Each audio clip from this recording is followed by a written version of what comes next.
Hello student. तो ये है प्रश्नावली 10.2 का 10वां प्रश्न। ठीक है, लास्ट प्रश्न है इस प्रश्नावली का। इसमें बोला गया है कि यदि ए बी बराबर है डी एफ का। ठीक है, तो ए बी मतलब ए बी एक भुजा है, वो बराबर है डी एफ का।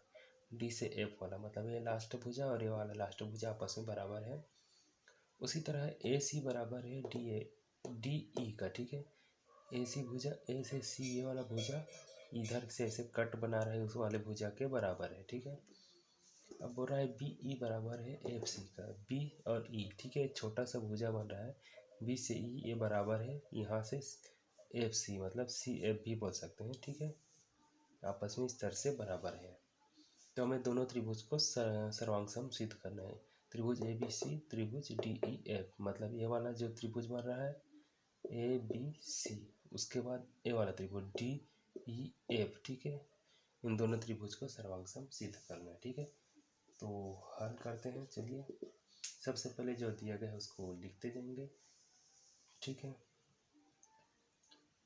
तो दिया करके भी लिख सकते हैं, इसको जो चीज़ दिया है उसको मैं डायरेक्ट इसको हल करने की कोशिश कर रहा हूँ। ठीक है, तो त्रिभुज ए बी सी, त्रिभुज ए बी सी और दूसरा त्रिभुज क्या दिया है डी ई एफ, नहीं सॉरी डी एफ ई है। ठीक है, दोनों में देखिए, दोनों त्रिभुज में हमें कम से कम 3 चीज़ें बराबर करनी होगी, तब ये जो है सर्वांग हो जाएगा सिद्ध। तो पहला ये वाला ए बी सी त्रिभुज में से ए बी क्या है बराबर है इसकी इस वाले त्रिभुज के डी एफ से। ठीक है, वो भी दिया गया है डी एफ से, तो इसको हम लिख सकते हैं कारण इसका दिया है करके। ठीक है,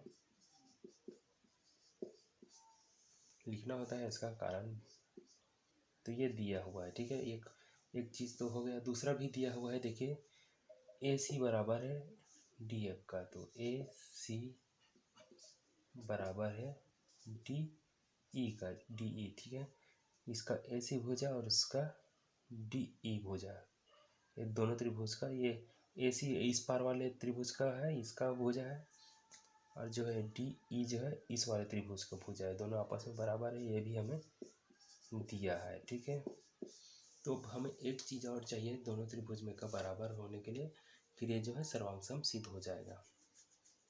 ठीक है, लेकिन हमें क्या दिया है बी ई बराबर है एफ सी का, बी ई बराबर है एफ सी का। तो इसको देखेंगे हल करने के, बी ई बराबर है एफ सी। ठीक है, तो ये तो पूरा भुजा हो ही नहीं रहा। ठीक है, हमें कम से कम इतना भुजा चाहिए, तभी ये जो है त्रिभुज का भुजा होएगा। ठीक है, तो हमें बी ई नहीं चाहिए, हमें बी से सी तक का चाहिए, बी से सी तक का चाहिए।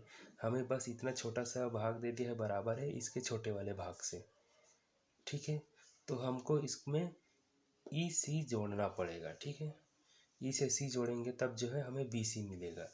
तो चलिए जोड़ देते हैं, इस पार भी हमको ई सी जोड़ना पड़ेगा, तब ये जो है ई से एफ मिलेगा। ठीक है, तो दोनों पक्षों में हम जोड़ देते हैं। ठीक है, किसको आप लिखना चाहे तो लिख लेना, दोनों पक्षों में ई सी को जोड़ देते हैं। ठीक है, इस पार भी त्रिभुज को पूरा होने के लिए, मतलब ऐसे त्रिभुज का जो है पूरा भुजा होने के लिए, यहाँ ई है, यहाँ सी है, यहाँ बी है। ठीक है, तो हमें इतने भुजा भर दिया है, तो इतने को जोड़ेंगे तो ये त्रिभुज पूरा हो जाएगा। ठीक है, उसके बाद इस पार वाले त्रिभुज बन रहा है, उसमें हमें यहाँ पर ई दिया है, ई एफ है। ठीक है, और यहाँ तक के आने के लिए हमको फिर इतना को जोड़ना पड़ेगा, और दोनों ई सी जो है यहाँ बीच में है। ठीक है, दोनों के मध्य में। ठीक, तो हम दोनों तरफ ई सी को जोड़ देंगे तो ये पूरा हो जाएगा।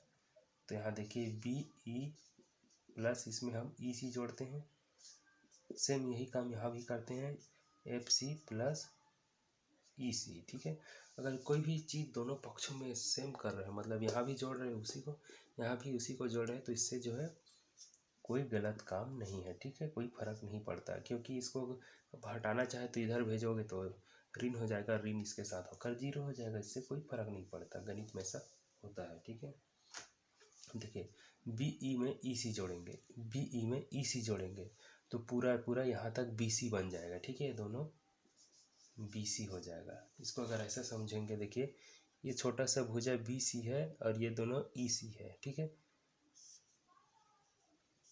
तो यहाँ बी है, यहाँ ई है और यहाँ सी है, ठीक है। तो बी ई और ई सी को जोड़ेंगे तो एक बड़ा रेखा बनेगा, उसको कहेंगे बी सी, ठीक है। तो ये हो गया बी सी बन गया, ये दोनों बी ई और ई सी मिलकर। इसके बराबर कौन हो जाएगा, देखिए एफ सी। एफ सी मतलब ये छोटा भुजा, उसमें ई सी को जोड़ेंगे, ई सी। तो ये छोटे भुजा और ये भुजा मिलकर इतना बड़ा भुजा बनेगा, इतना। इसको बोलेंगे एफ सी, ठीक है।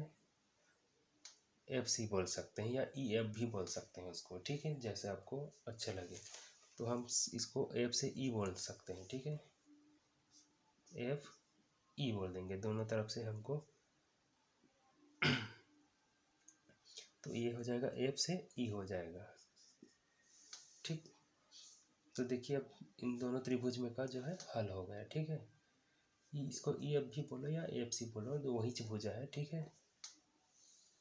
तो देखिए अब त्रिभुज में के जो इसको 3 चीज़ हल करना था वो हो गया। ये पहला है, ये दूसरा है, ये तीसरा है। तीनों भुजा हमने त्रिभुज का तीनों भुजा आपस में बराबर कर दिए, उसके संगत भुजाओं को, ठीक है।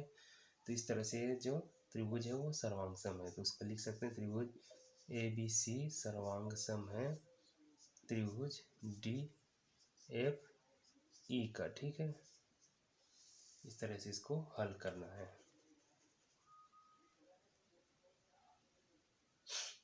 यहाँ पर मुझे कन्फ्यूजन लग रहा था, ये इसको ई को पहले भी लिख सकते हैं, ठीक है, इसके अनुसार से, क्योंकि इसमें संगत भुजाओं को सही ढंग से लिखना है। पहले भुजा ए बी है तो ए बी है, उसके बाद ए सी लिखा है ऐसी, तो इसका जो है डी डी ई होना चाहिए था, ठीक है।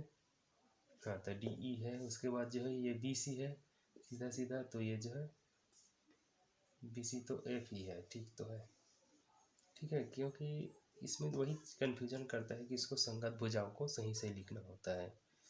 तो हमने सही लिखा है, बस इसको जांच कर रहा था मैं, ठीक है। तो आपको अगर समझ में आया होगा तो अच्छी बात है, और चैनल को सब्सक्राइब जरूर कर देना। मिलते हैं हम नेक्स्ट क्वेश्चन के साथ। अगर कोई चीज़ बतानी हो, बात बतानी हो तो कमेंट करके ज़रूर बता सकते हैं, ठीक है। मिलते हैं नेक्स्ट क्वेश्चन के साथ।